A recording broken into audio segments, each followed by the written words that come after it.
All right, it's in off the bench here. We are in the Memphis locker room here at Swayze Stadium. We are here with Johnathan Lyons. How you doing tonight, Johnathan? Doing great, John. This is an awesome opportunity because, I think of when you watch the Mannings and the Kelseys and you see the parents having to root when two teams are playing each other. And I know you kind of laugh because I'm putting your sons in the company of some pretty big names, but I have to compare it to what we see on TV. And tonight, Memphis is playing Ole Miss, and you have a son on each team, Trenton, who was a guest off the bench, and then Jackson. And even more interesting, you got one that is a senior and one that's a freshman. So this is the one time that it's going to happen. So when you're here, how do you handle the emotions of, first, like, who do you root for?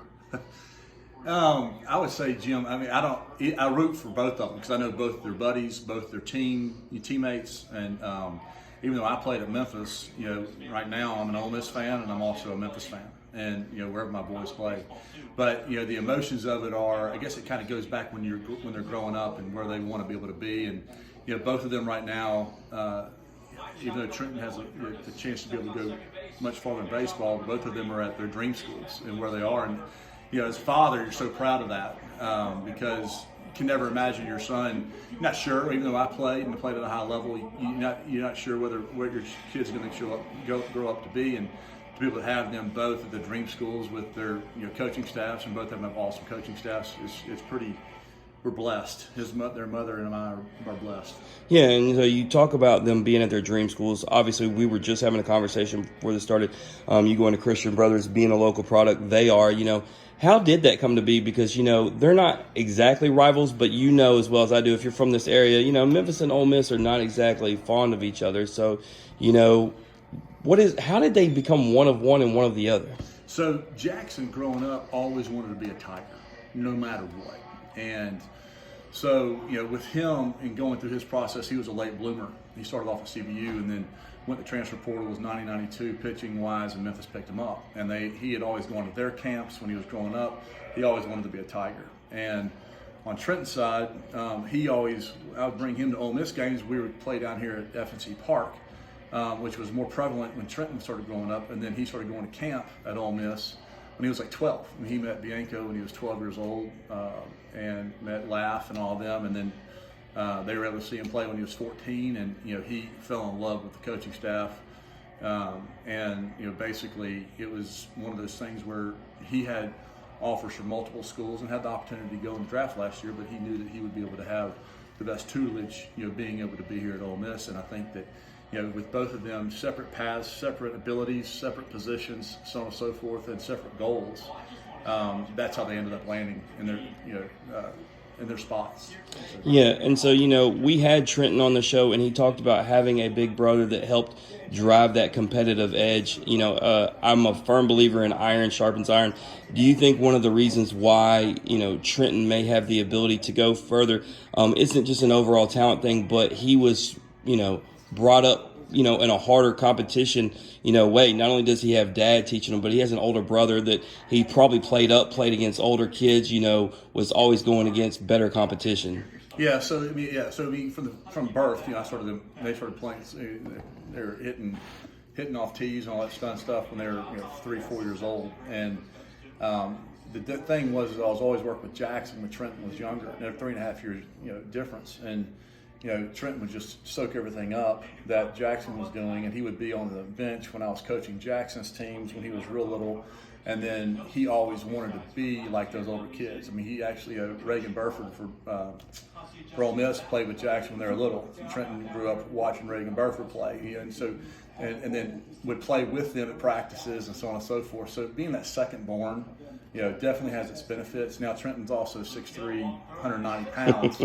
And Jackson always gives him, the mess for that because Jackson's 5'11", 190, and Jackson's, is always a smaller guy having to outwork everybody. But what is amazing and awesome is they're best friends, and they drive each other, they push each other through their adversities. Jackson really has helped Trenton this year phenomenally, just through some different, just things. He's just freshman, playing in the SEC and so on and so forth, and looking for opportunities, and his brother's his biggest fan, being able to get behind him. So being able to have both of those things, the opportunities to play up, which he did, and then having an opportunity as he grew. You know, he had God's gift that Trenton did, you know, for growth and so on and so forth, and speed, and but also their love of each other. Jackson always had a built-in catcher, but Trenton plays shortstop, second base, third base, so on and so forth.